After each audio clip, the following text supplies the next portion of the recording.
Bueno, ahora vamos a pasar a un tramo con las preguntas del público. ¿Alguien quiere preguntar? He entendido que la presión fiscal durante la crisis reciente, disminuida, a pesar de que los impuestos la recaudación no es uno en relación a evidentemente ¿cuál es la diferencia? Cabe esperar que aumente la presión fiscal con una recuperación en y en ese caso estamos en un momento de que hablar con una presión fiscal baja no es muy correcto, se pone un momento muy bajo del ciclo. La presión fiscal está subiendo desde el cambio de gobierno, para entenderlo, porque digo, el tramo crisis es muy largo. Hablamos de 2008 aquí, se hunde la presión fiscal y luego se recupera la presión fiscal. La presión fiscal se está recuperando básicamente como consecuencia de medidas discrecionales, es decir, no tiene nada que ver con la estabilidad del sistema hasta este momento. Tiene que ver con que en una fase de caída de la actividad económica, sin embargo, sube la recaudación porque sube nominalmente los impuestos. Y por lo tanto, eso es lo que yo me refería antes, que eso es lo que genera una distorsión adicional. Es decir, ha sido inevitable, es una decisión de coyuntura, pero hay que ser conscientes de que aumentar la recaudación cuando estás en el ciclo genera una distorsión en la asignación de recursos que hay que tomar muy en cuenta. Ahora sí, ahora que empieza a crecer el PIB, ahora sí que se puede ver de nuevo el impacto de la elasticidad del sistema tributario, que característicamente en España ha sido bastante. Habría que ver si esa elasticidad es tan potente pues ahora en los impuestos indirectos. Está subiendo, por ejemplo, en sociedad, en IVA se ve muy bien ahora pues, la elasticidad, incrementando la recaudación pues, con un crecimiento del PIB de cuánto estamos ahora, no había dicho del fondo, pero del 3 pues está creciendo un 8, me parece, ¿no? La recaudación de IVA. Sí, más o menos, el consumo está creciendo algo más. Claro, pues también es verdad, está aumentando el consumo interno en el mix, o sea que de ahí hay muchas cosas. Pero vamos, el sistema sí es elástico, pero no explica el comportamiento de la presión fiscal durante el ciclo. La recaudación está creciendo en torno al 4,5%, las bases de los principales impuestos están creciendo el 4%, no estamos creciendo un poquito más porque el IRPF está plano, porque se recauda un pelín más, pero se debería recaudar un pelín más, pero eso está compensado por la bajada del impuesto. Lo que ocurre es que se nos derrumbó muchísimo más de lo previsto durante la crisis. Es decir, solamente en el ámbito de los impuestos de la agencia tributaria, entre 2010 que empiezan a subir los impuestos, hasta 2012 subieron 37.500 millones de euros en subidas nominales de tipos, básicamente, y apenas conseguimos recaudar unos 3.000, es decir, que ahí se nos cayó bastante más. Y ahora pues está creciendo por primera vez la recaudación un poquito por encima del Producto Interior Bruto, pero muy poquito. Es decir, seguramente no vamos a tener la suerte de que nos estén subiendo los impuestos, vamos, la recaudación a doble dígito como nos ocurría en la burbuja. Claro, el periodo de crisis es muy largo. Entonces, me gustaría resaltar el periodo de 2007-2009, el inicio de la crisis, donde ocurre un fenómeno que solo ocurrió en España, que es que desciende la presión fiscal casi 7 puntos, que es una barbaridad, 7 puntos de presión fiscal. Sobre todo, insisto, presión fiscal, porque la recaudación, bueno, uno puede pensar que es cíclica, pero es que la presión fiscal como sabemos muy bien, es un numerador, que son los ingresos, y un denominador, que es el PIB, con lo cual se suponía que debería tener una evolución relativamente cercana. Bueno, pues no es así. Entonces, explicar esto no es tan fácil. Uno piensa que a lo mejor el problema está en que la carga de la crisis se distribuyó desigualmente y, curiosamente, también estaba distribuido desigualmente la presión fiscal, con lo cual se hundió las capas más desfavorecidas, que también eran las que, de alguna manera, pues daban el grueso de la recaudación. Yo creo que en parte la caída de esa presión fiscal, y contestando a la pregunta de Jaime, la previsible recuperación de la misma demuestra que la elasticidad es mayor que 1. No es la misma para todos los impuestos, obviamente, pero en general, evidentemente, la elasticidad es mayor que 1 y la recaudación aumentará. La presión fiscal o recaudación sobre PIB aumentará con la recuperación económica. Pero la segunda pregunta es, y eso no debe ser, digamos, motivo para para acometer, digamos, una bajada de impuestos. Yo cada vez que oigo al ministro de Hacienda decir ahora que la economía va bien o va mejor, podemos bajar los impuestos, pues se me remueve un poco la conciencia de política fiscal anticíclica, ¿no? Cuando hay que bajar los impuestos es cuando las cosas van mal, precisamente porque quieres hacer una política fiscal anticíclica y seguramente cuando las cosas van bien lo que tienes que hacer es que el ciclo al alza te permita recaudar para amortizar deuda y reducir el déficit o incluso llegar al superávit. Por supuesto que hubo ingresos extra de la burbuja y cuando dice Gabriel Elorriaga que hubo un gobierno que creyó que esos ingresos eran permanentes y se lo gastó, no sé exactamente a qué gobierno se refiere Gabriel Elorriaga. Espero que no se refiera a Zapatero, que ha sido el único gobierno de la historia de la democracia que ha tenido un superávit público de 2 puntos del PIB. El que dejó precisamente, más o menos. No.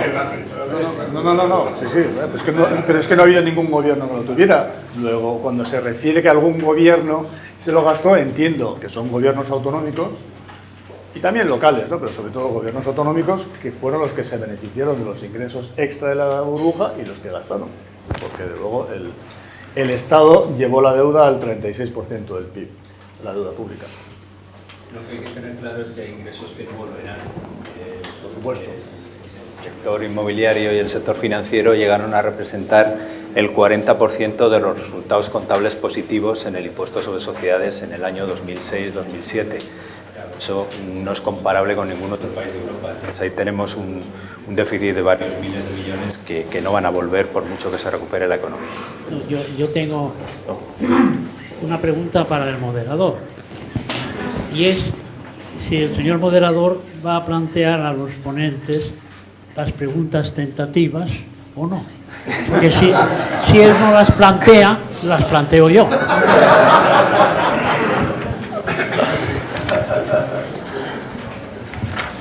Quería, aprovechando que tengo aquí a fiscalistas, aunque alguno ha dicho que no es muy fiscalista, pero bueno, fiscalista macro. Soledad Núñez. Les quería preguntar, y me gustaría que contestaran todos, que qué piensan un impuesto que se propuso hasta un poco en el letargo y ahora parece que vuelve, que es el impuesto sobre transacciones financieras. Yo vengo del mundo financiero, sé perfectamente lo que piensa el mundo financiero de ese impuesto, que está aterrorizado, pero no me sé tan bien cuáles son los argumentos de los fiscalistas. Por eso me gustaría que, aprovechando este debate, pues debatiéramos un poco esto. El impuesto sobre transacciones financieras, definido como una tasa sobre operaciones bursátiles, es algo que el mayor enemigo de estos impuestos, que es el Reino Unido, lo tiene implantado, que es el stamp duty, y funciona. Ahora, te permite recaudar unos cuantos cientos de millones de euros en España, es decir, los ingleses sacan más, pero tienen la principal plaza financiera del mundo. La idea de gravar todas las transacciones financieras a mí no me parece posible. De hecho, lo tengo escrito en mi libro Hacienda Somos Todos. Es decir, es que no tenemos forma humana ni de gravar a los que están fuera, fuera de estos sistemas financieros. Se nos van a ir las principales plazas financieras, Londres y Nueva York, e incluso dentro no tenemos nada claro técnicamente cómo lo podemos hacer, en el sentido de quién tiene que liquidar los correspondientes impuestos dentro de un sistema de liquidación, de compensación, sin gravar a todo el mundo en cadena, que es la solución que se le ocurre, que al final, cuando hablas con los técnicos expertos en estos temas, es lo que se les ocurre. Pero es que grabar a todo el mundo en cadena, aunque parezca muy poco dinero, es volver a la alcabala castellana. Y en fin, ya decía el viejo Adam Smith que eso es lo que acabó con que ese es uno de los principales males que acabó con el reino de Castilla. Vamos a ver, el problema, desde mi punto de vista, cuando se habla de impuestos sobre transacciones financieras, es que no sabemos de lo que estamos hablando, ¿no? Y cada uno habla de una cosa distinta y por tanto no hay manera de pensar. Yo en general, a mí no me gusta, es sumamente conocido que el gobierno actual lo respalda desde su inicio. Yo no soy partidario de lo que uno puede entender naturalmente por un impuesto sobre transacciones financieras, es decir, una tasa que grave cada transacción, aunque sea con un tipo bajo. Me parece que es enormemente distorsionante y que va en contra de toda la evolución de los sistemas fiscales. Sí me parece, y ahí concedo que podría someterse a revisión la exención en el IVA de las entidades financieras. Es una obra que no genera ninguna distorsión, que probablemente ya no tiene la justificación que en origen existió y que se podría obtener no mediante un gravamen en transacciones, es decir, no un IVA en transacciones financieras, sino más bien por un sistema de adición, es decir, por el cálculo del valor añadido por la suma de sus componentes, es decir, salarios más beneficios, más retribuciones de capital y ya está. Es decir, se puede llegar a la determinación de la base de manera indirecta por un sistema alternativo. A mí me parece que eso no es un disparate, que lejos de no ser discordante, al revés, sería neutro, es decir, porque colocaría las actividades financieras en la misma posición que la actividad económica, y si el asunto es obtener unos recursos adicionales, pues ahí habría un recursos adicionales. Desde luego, el gravamen sobre transacciones, a mí me parece que es una cosa de... Jesús. Bueno, yo creo que efectivamente en el sector financiero hay alternativas mucho mejores que un impuesto de esta naturaleza. Lo primero que hay que decir es que, por supuesto, las decisiones políticas deberían ir al reforzamiento de la normativa regulatoria del sector y a una mejor supervisión.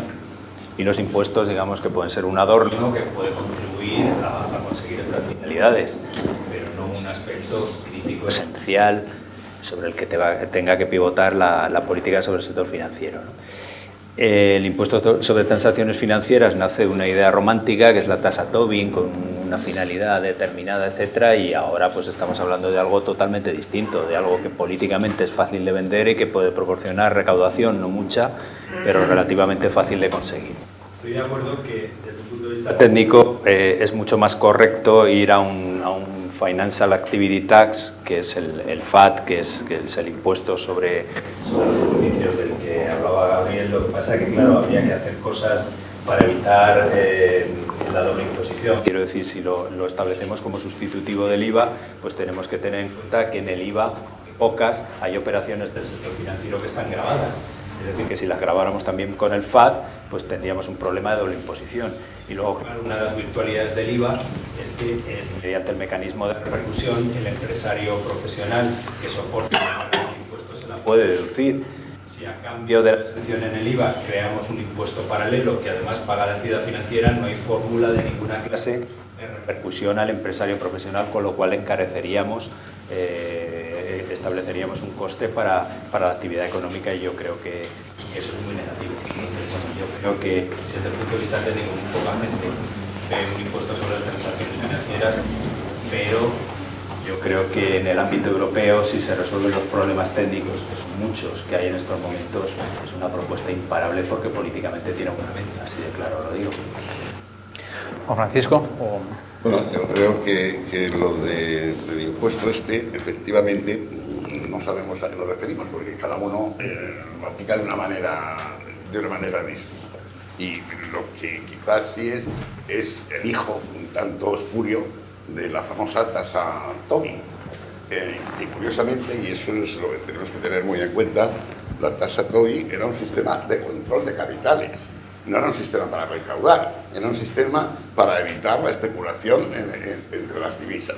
Y por lo tanto es un impuesto que estaba pensado, que su éxito estaba en no recaudar nada, o recaudar muy poco, porque cuanto menos recaudase, indudablemente mejor sería el control que había hecho sobre las divisas. Bueno, un impuesto de este tipo, reducido en bolsa, etcétera, para evitar la especulación, puede tener algún sentido.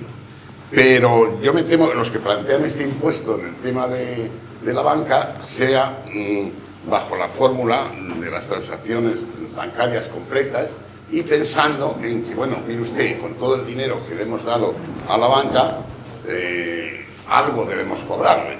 Y entonces vamos a buscar qué sistema podemos cobrar a la banca.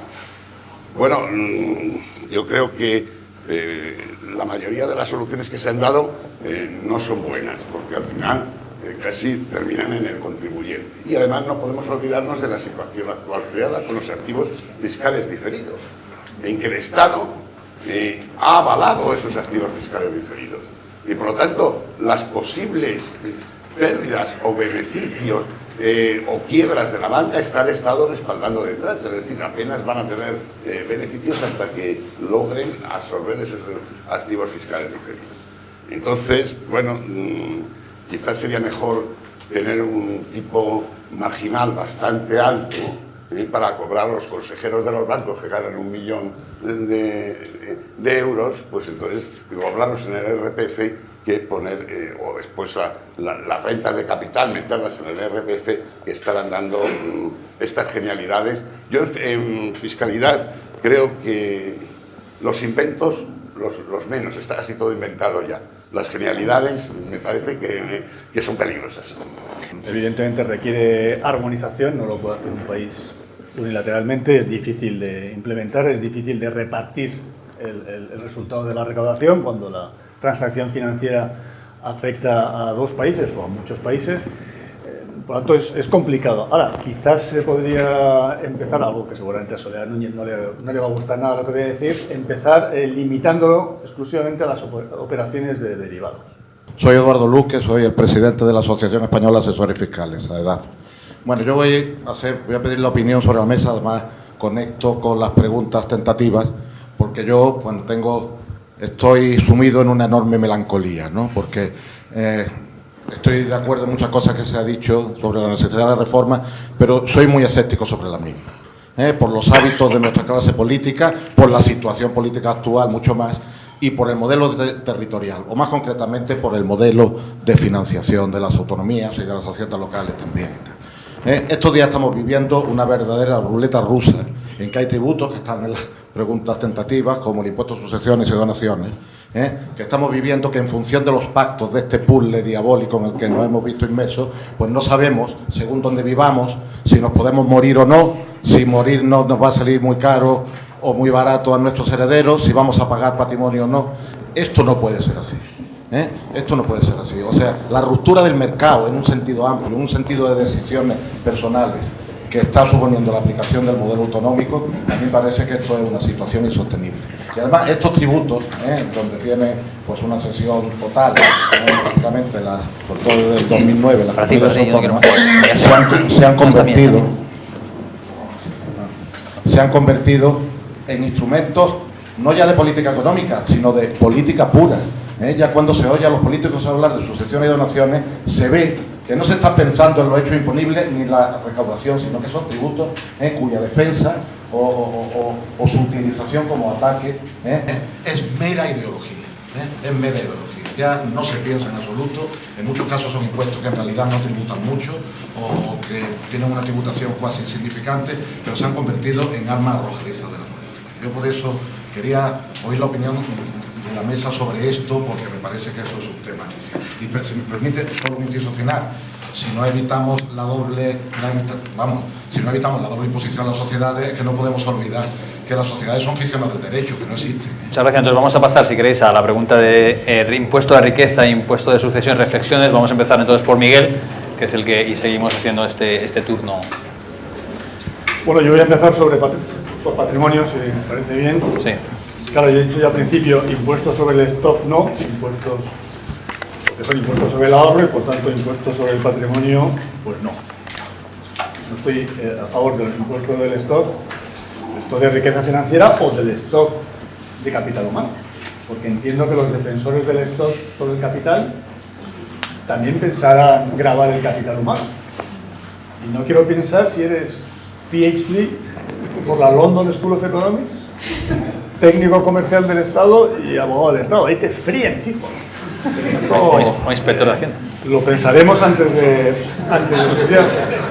Claro, provoca risas. No, inspectores de Hacienda que te has dejado. Inspector de Hacienda. Provoca risas en la sala la propuesta de gravar el stock de capital humano.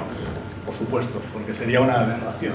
Pues la misma aberración, si la piensan, es gravar el stock de capital físico, el stock de capital financiero. La misma.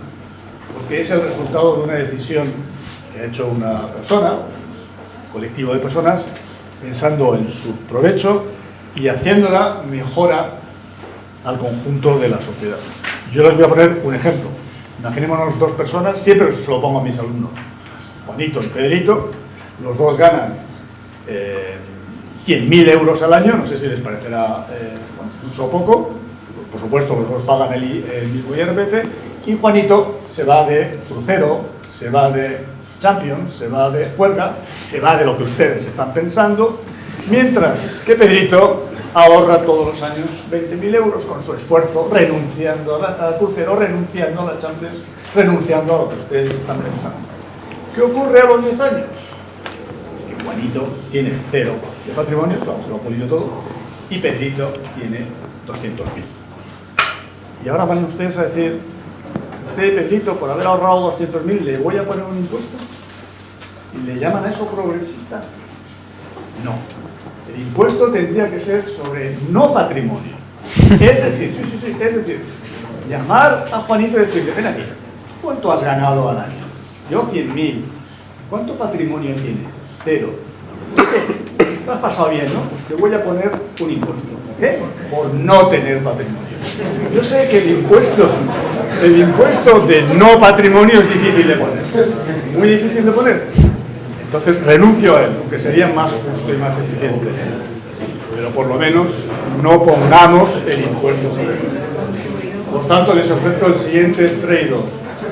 Renuncio al impuesto de no patrimonio, que me parece justo y eficiente, y a cambio ustedes, quien lo defienda, renuncien al impuesto sobre el patrimonio. Patrimonio, la finalidad fundamental que debe en el mundo actual, con la libertad de flujos de capitales que tenemos, para conseguir recaudar 4 perras, se distorsionan una barbaridad las decisiones de inversión y acabas quedándote acabas recaudando muy poco dinero. Dicho esto, a mí la decisión de 2008 de suprimir la declaración del impuesto del patrimonio y no sustituirla por nada, es decir, no obligar a todos los contribuyentes a que se retratasen delante del fisco y, por cierto, delante de la agencia tributaria que debería centralizar esa información y luego compartirla con las agencias autonómicas, fue un error. Y dicho esto, en otro tema que seguro que te gusta mucho y que te preocupa, que es la declaración de bienes en el exterior, deberíamos unificarla por 2 razones. Por puro sentido común de no pedirle, deberíamos unificarla con una declaración censal del patrimonio. Por no pedirle al contribuyente que se retrate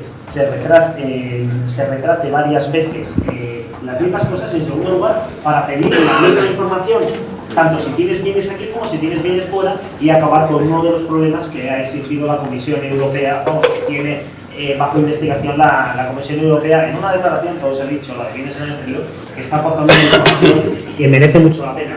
Cuestión aparte son evidentemente el tema de las sanciones. Vamos, yo no tengo duda de que la decisión fiscal más acertada que tomó el gobierno de Zapatero fue eliminar el impuesto del patrimonio. O sea que yo ahí mi admiración. Reconozco que efectivamente hay que preservar la información censal completa en la administración tributaria. Me parece que eso tampoco quiere decir demasiado, es decir, que la inmobiliaria y la financiera prácticamente tienen automáticas, pero en fin, aquellos bienes no incluidos en los sistemas automáticos de gestión de información, pues sí deberían de tener, no solo para el extranjero, en ausencia del impuesto sobre el patrimonio de casa. Yo, desde luego, por lo tanto, ninguna duda con patrimonio, comparto el sentido inicial de la pregunta en relación a sociedades. Yo creo que es razonable mantener un impuesto de sucesiones moderado en España, pero desde luego limitando significativamente las horquillas que en este momento aplican las comunidades autónomas, sobre todo las sucesiones de padres a hijos, que no están en las. Por lo tanto, yo soy partidario de uniformar al máximo el impuesto en la banda baja de tributación ahora existente para una cosa más, es decir, en general todos los gravámenes sobre la propiedad, sean sobre la propiedad stock, sean sobre la propiedad cuando se transfiere, terminan siendo en la práctica impuestos sobre la pequeña propiedad y por lo tanto son impuestos sobre las clases medias. Y al final lo único que grabamos es un impuesto sobre la propiedad, sea de sucesiones o sea de patrimonio, es la propiedad inmobiliaria y poco más. Es decir, la propiedad empresarial la tenemos exenta por todos lados y en todo caso las titularidades son fácilmente deslocalizables, con lo cual es un impuesto que en real la única cualidad que tiene recaudatoria es el pequeño patrimonio de las clases medias, que básicamente lo tienen o en ahorro financiero en su sucursal cercana o en su muerto. Por lo tanto, desde ese punto de vista es un impuesto enormemente limitativo. Y una cosa más que me permite enlazar con otra cosa que decía mi declaración sobre quién se gastó. Yo creo que hay una reflexión que aquí todavía no se ha hecho. A mí lo diré de otra manera. Y me parece que hemos llevado demasiado lejos una idea muy norteamericana de corresponsabilidad fiscal que aquí se ha trasladado muy mal, más bien nos ha llevado al caos tributario autonómico. En el esquema español, que no tiene nada que ver con otros esquemas federales norteamericanos, que sí tomamos como referencia, nosotros tenemos un volumen de gasto público muy importante. Y en ese volumen de gasto público es muy importante el gasto sanitario y educativo. El gasto sanitario y educativo se lo hemos dado a gestionar a las comunidades autónomas junto con los servicios sociales. Y resulta que ese tipo de gasto es enormemente inelástico y si acaso actúa de manera procíclica, es decir, aumenta el gasto en épocas de crisis y disminuye en épocas de crisis. Bueno, pues esa obviedad, es decir, que el 90% del gasto de las comunidades autónomas es educación, sanidad y otros gastos sociales, tiene que tener su corresponsabilidad en la estructura de financiación. Es decir, no puede ser que los ingresos que transferimos a las comunidades autónomas sean tan volátiles que creen etapas de ilusión fiscal que les llevan, ahora preciso, para acercarme a la posición de Miguel en esta idea de que el foro del foro no nos podría permitir aproximar, lo que no puede ser es que el sistema permita a quien tiene un gasto estructuralmente estable disfrutar de unos ingresos brutalmente coyunturales, porque la probabilidad de que lo lleve a su gasto, que es el que tiene, porque no tiene asignado otro, y lo consolide de manera estructural, es altísima, como ha ocurrido en todas las comunidades. La gobierne el Gobierno, la gobierne el Partido Socialista, la gobierne una fuerza nacionalista o la gobierne que la gobierne, porque todos han hecho la misma consolidación de los recursos volátiles que recibieron en un periodo de tiempo. Yo creo que tenemos que huir tanto de las dobles y triples imposiciones como de las situaciones inequitativas en las que no hay tributación de ninguna clase. Yo lo he puesto por escrito sin mucho éxito, pero para mí la imposición patrimonial, o mejor dicho, los bienes y derechos patrimoniales que estén generando rentas que tributan en el impuesto sobre la renta ya están contribuyendo adecuadamente al sostenimiento de los gastos. No hay por qué castigarlos adicionalmente. Otra cosa es que eso no sea así. Entonces a mí se me ocurría que puede haber una especie de imposición mínima sobre las rentas del ahorro y otras generadas por los bienes y derechos patrimoniales, calculado a partir del importe del patrimonio de los contribuyentes a partir de 1 millón de euros o de una cifra similar para recuperar los empleos. De tal manera que solo en aquellos casos en los que los bienes y derechos patrimoniales no generasen renta o no estuviesen tributando adecuadamente en el IRPF, se aplicaría esta imposición mínima. Habría que dar una solución a las plusvalías, es decir, habría que resolver una serie de cuestiones que no son precisamente sencillas. Pero podía ser una solución que no pasara ni por el doble gravamen ni por la desimposición que desgraciadamente en algunos casos nos encontramos. Respecto al tema autonómico, yo creo que tenemos un modelo de corresponsabilidad fiscal y es muy difícil dar pasos atrás. Si suprimimos patrimonio, perdemos corresponsabilidad fiscal. Si hacemos una imputación a la holandesa en el IRPF de los bienes y derechos patrimoniales, de la renta presunta de los bienes y derechos patrimoniales, lógicamente sin competencias autonómicas, también perdemos en corresponsabilidad fiscal. Tenemos que buscar alguna alternativa para que las comunidades autónomas sean corresponsables, porque si no, nuestro modelo territorial en su conjunto se nos puede venir abajo.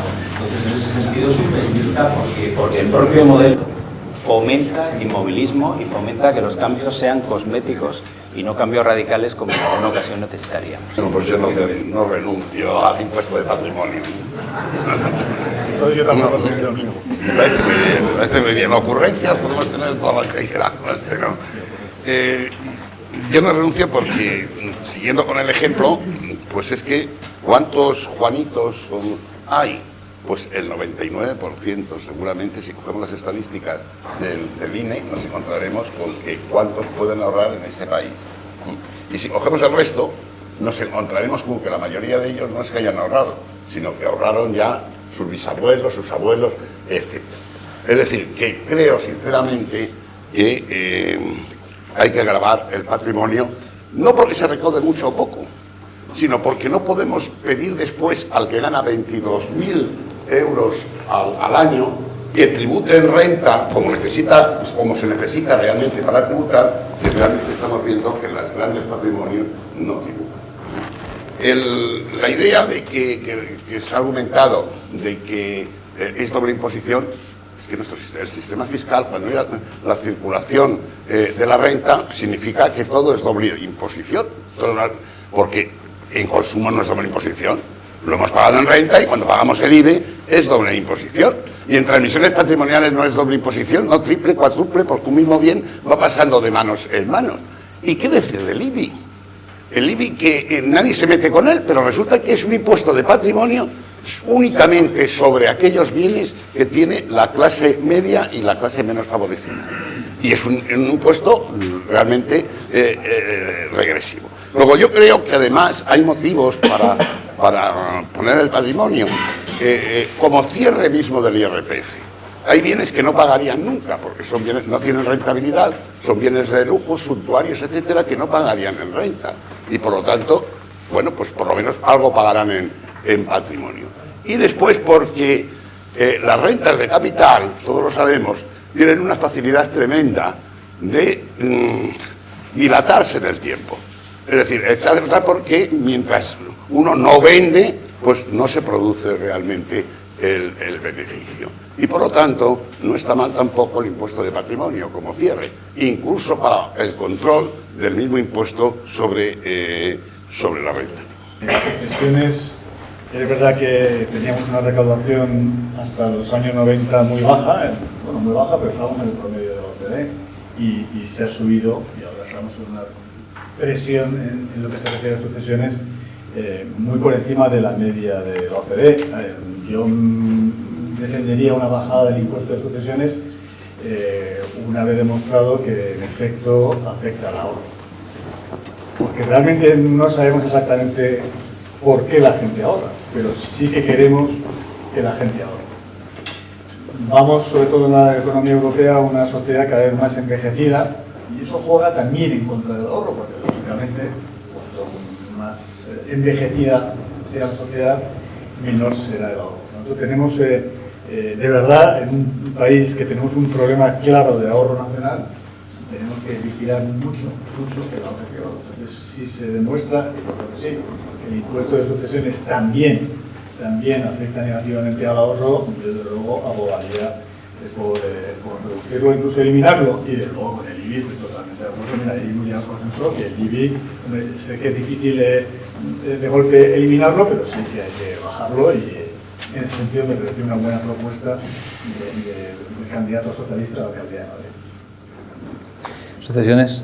Francisco. Sucesiones, vamos a ver, es que no tenemos un impuesto de sucesiones, tenemos ahora mismo 20. O sea, esto, es decir, hay uno en cada comunidad autónoma de régimen común, otro distinto en Navarra, uno en cada diputación foral vasca, y le aplicamos uno a los no residentes. Si son europeos se pueden acoger a la sentencia del Tribunal de Justicia, entonces pueden elegir comunidad autónoma, estos tienen bonificaciones, y si eres de fuera de la Unión Europea, te aplicamos el sistema del Estado, que es el peor. Diversidad de tipos. Bueno, pues puede ser que no pagues prácticamente nada porque tengas bonificación, por ejemplo, la que existe en Madrid entre padres e hijos del 99%, adicional a una bonificación del 95% de todo el patrimonio empresarial, o puede ser que acabes pagando un 81,50%, que es el tipo máximo de aplicar a un extraño los coeficientes multiplicadores del patrimonio existente. Esto es el caos. Entonces, esto sencillamente no puede ser. No puede haber diferencias de más de 100 a 1. El otro día, hará un mes, el Tribunal Constitucional, por unanimidad, declaró inconstitucional la ley valenciana porque había unas diferencias de 100 a 1 entre 3 hermanos, que uno pagaba 100.000 euros y las dos hermanas pagaban 800 o 900 euros por la misma herencia, es exactamente lo mismo. Entonces, vamos a ver, esto literalmente no puede ser. Porque no es el caso concreto. Caso valenciano, a ver, hay sí, que... Son 743.000 Sí. euros de herencia. 2 hermanos tributan en Valencia, un hermano tributa afuera. Sí, no. Los tres. Valencia, pero en España. Exacto. Uno de ellos tributa afuera, fuera de la comunidad autónoma, y dicen, usted tiene derecho a aplicar esta bonificación igual que en Valencia. Ese es el caso del Tribunal Constitucional que está comentando. Sí. A ver, sí. Diferencias por residir o dejar de residir en Valencia de 100 a 1 entre hermanos. Es decir, eso no es razonable. Es decir, no es un criterio razonable para distribuir las cargas públicas por diferencias entre 100 a 1 el vivir o dejar de vivir en Valencia.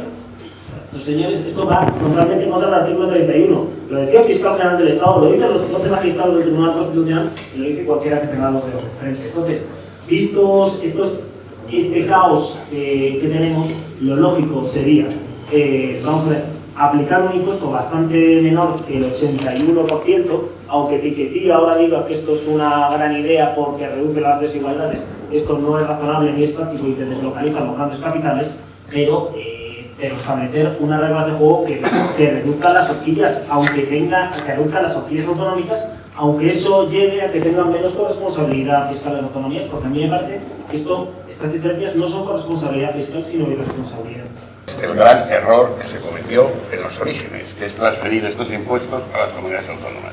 Fue el mayor error porque si había algunos impuestos que no se debían haber cedido a las comunidades autónomas, son estos dos impuestos, por la posibilidad de dumping que pueden hacer claramente frente al resto de las comunidades autónomas y que por tanto terminan arrastrando las comunidades autónomas al resto de las fronterizas a adoptar las mismas rebajas. Porque está muy bien eso de la responsabilidad fiscal, pero si miramos, nunca las comunidades autónomas han subido los impuestos, lo que han hecho siempre es bajarlos. Entonces, la teoría de que se responsabilicen en el tema de la fiscalidad y tal, el impuesto de sucesiones, por ejemplo, lo único que han hecho todas es absolutamente bajarlo. Bien, yo sí defiendo el impuesto de sucesiones porque creo que es un ingreso que recibe, porque el impuesto de sucesiones no grava al difunto, sino grava al heredero. Y entonces es un ingreso que recibe el heredero, pues como otro ingreso cualquiera. Es decir, muy grave, llegaba a decir que se gravase, no en el impuesto de sucesiones, sino que se gravase en renta. El ingreso lo que se heredaba, lo cual sería tremendamente brutal, ¿no? Pero vuelvo a decir lo mismo del tema de la doble imposición, me tiene razón, y la situación que se está dando es kafkiana, porque por ejemplo en Madrid o en otras comunidades resulta que como es cero, bueno, no es ya que no paguen el impuesto de sucesiones, es que se les borra absolutamente todos los incrementos patrimoniales que haya podido tener ese patrimonio. Porque al hacer la herencia se ha terminado, o sea, es decir, todos los demás estamos en las plusvalías pagando plusvalías, pero de pronto se da la donación al hijo o se sucede y se ha terminado el tema. Yo creo que ciertamente otra cosa es que haya poner un límite exento más alto, que el tipo sea ese más alto o más bajo, pero que es un impuesto totalmente necesario, no me cabe la menor duda. Bueno, la última pregunta que yo tenía planteada sería el tema de la fiscalidad verde, porque bueno, creo que con el IBI habéis llegado a un consenso, que me ha sorprendido, con la fiscalidad verde. Entonces, bueno, empezamos entonces otra vez contigo. Además de los déficits en materia de fiscalidad que tenemos que no nos hemos adaptado al principio europeo de quien contamina paga.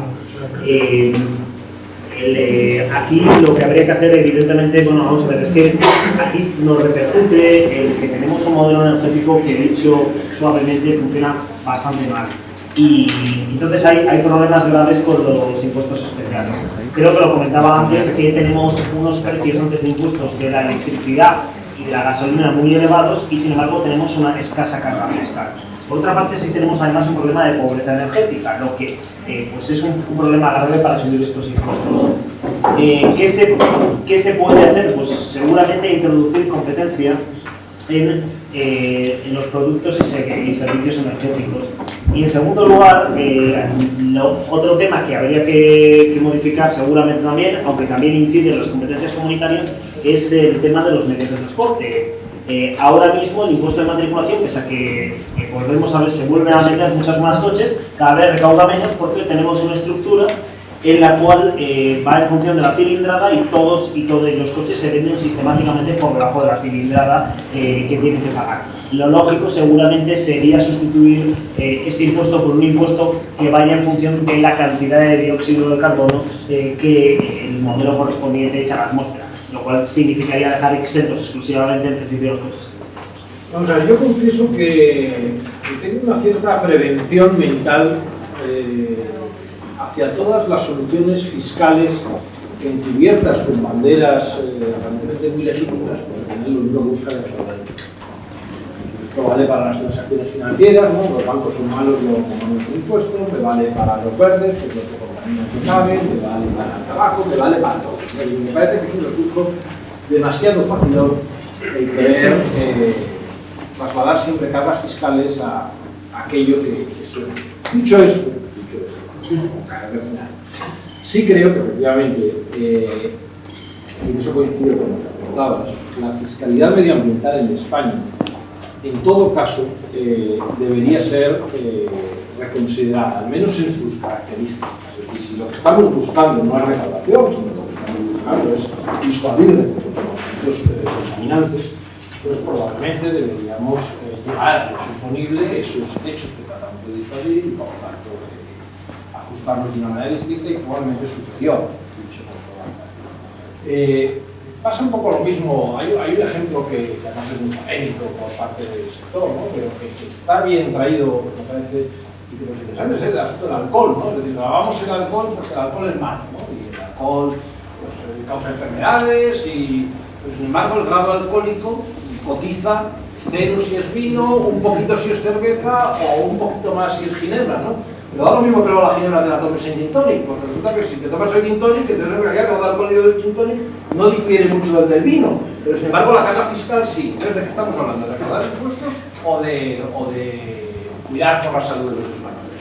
Por lo tanto, sí a los impuestos verdes o de cualquier otra naturaleza, lo que llamamos nosotros impuestos de operación o impuestos que tratan de disuadir comportamientos que consideramos indeseables o que generan economías externas, sí, pero hacerlo con rigor, hacerlo bien. Es decir, si ese es el criterio, poner eso por delante y luego hacer la equivalencia para que realmente no sea un problema, desde luego. El verde es un color muy bonito, las que hay detrás del color verde. Lo que hay es una tributación finalista, con motivos claramente extrafiscales, y la prioridad no debería ser recaudar más. Y cuando hablamos de impuestos medioambientales, no podemos olvidarnos de que ya hay unos tributos, que son los impuestos especiales, que en buena medida inciden sobre este tipo de políticas. ¿Qué deberíamos pretender? Pues claramente fomentar la eficiencia energética, proteger mejor el medio ambiente y hacer políticas de prevención sanitaria, no recaudar, teniendo muy claro que estos impuestos los pagamos los ciudadanos. No la gran empresa con la chimenea, que estos impuestos los pagamos los ciudadanos cuando nos tomamos una cerveza o cuando rellenamos el surtidor de gasolina o de gasóleo. La mejor idea en tributación medioambiental, a mi juicio, es un impuesto sobre el CO2 integrado en el impuesto sobre hidrocarburos. Hay una directiva encima de la mesa en la Unión Europea sobre este asunto, que tiene sus problemas técnicos, porque hay que coordinar el impuesto con el mercado de derechos de emisión, si no habría una clarísima doble imposición. El impuesto sobre el CO2 debería ser idéntico en toda la Unión Europea y tendríamos unos escollos a resolver de la mejor manera posible, como es el gasóleo profesional del sector transporte y qué hacemos con el sector agrario, que son sectores muy críticos y más en un país como el nuestro. Hay otra idea que subyace también en todo esto, que es si debería haber compensaciones en el IRPF para los contribuyentes de menor renta o en política de ayudas públicas, que en definitiva son los más perjudicados por una subida del gasóleo, de la gasolina o de la imposición de cualquier otro tipo que grave la contaminación y las emisiones a la atmósfera. Sarkozy lo intentó, a Sarkozy le salió fatal, porque claro, si entras en tecnicismos, pues le decían los paisanos de las zonas rurales, pues, porque la necesidad que tenían ellos del vehículo era muy superior a la que tenía un contribuyente de París que podía hacer uso del servicio de transporte público. Entraron en un debate muy complejo y al final el proyecto quedó totalmente arrumbado. Bueno, yo creo que habría que avanzar a nivel europeo en una propuesta de estas características, y a nivel local lo que tendríamos que hacer desde luego es modificar el impuesto sobre circulación, el impuesto sobre vehículos de tracción mecánica, para tener en cuenta las emisiones, y probablemente también modificar el impuesto de matriculación, porque tener en cuenta solo las emisiones de CO2 probablemente se quede corto. Hay partículas contaminantes que no se tienen en cuenta ahora y que desde luego hay que considerar en términos medioambientales. Muchas gracias, Jesús. Juan Francisco. Yo prácticamente estoy de acuerdo con la última intervención. Lo del verde es muy bonito, pero habría que mirar artículo, impuesto por impuesto y sobre qué recauda. Y efectivamente hay cosas como la tasa Tobin, que la finalidad de verdad es que no recaudase, porque sería evitar los efectos perniciosos. Y en muchos casos me temo que, sin embargo, esos impuestos no evitan o no desincentivan por completo el consumo. En fin, es un tema complejo, yo no lo controlo muy bien, desde luego, y creo que además es un tema que está muy supeditado al tema de la armonización a nivel europeo. Miguel. Bueno, España se gasta en petróleo todo lo que recauda por ingresos por turismo internacional, por tanto tenemos un problema macroeconómico grave de déficit energético, de dependencia energética, y buena parte de este petróleo va a la movilidad.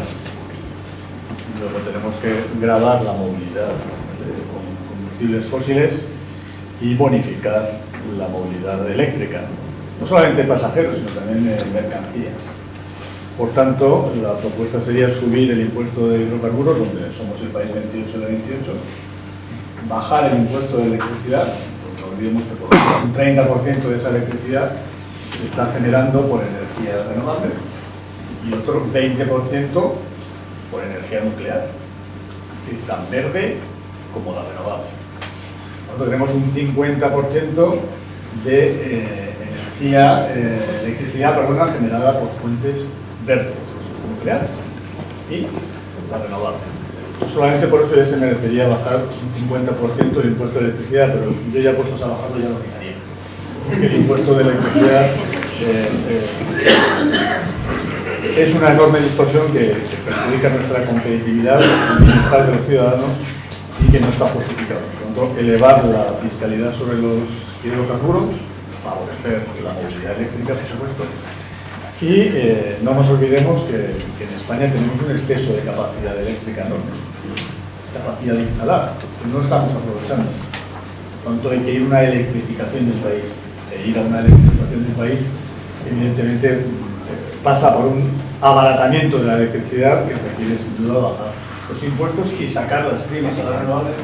No es la falta de competencia, o no es solo la falta de competencia entre las eléctricas lo que hace que nuestro precio sea relativamente más alto, sino sobre todo es el esfuerzo que hemos hecho en las energías renovables, que deberían estar en el presupuesto y no en la factura eléctrica.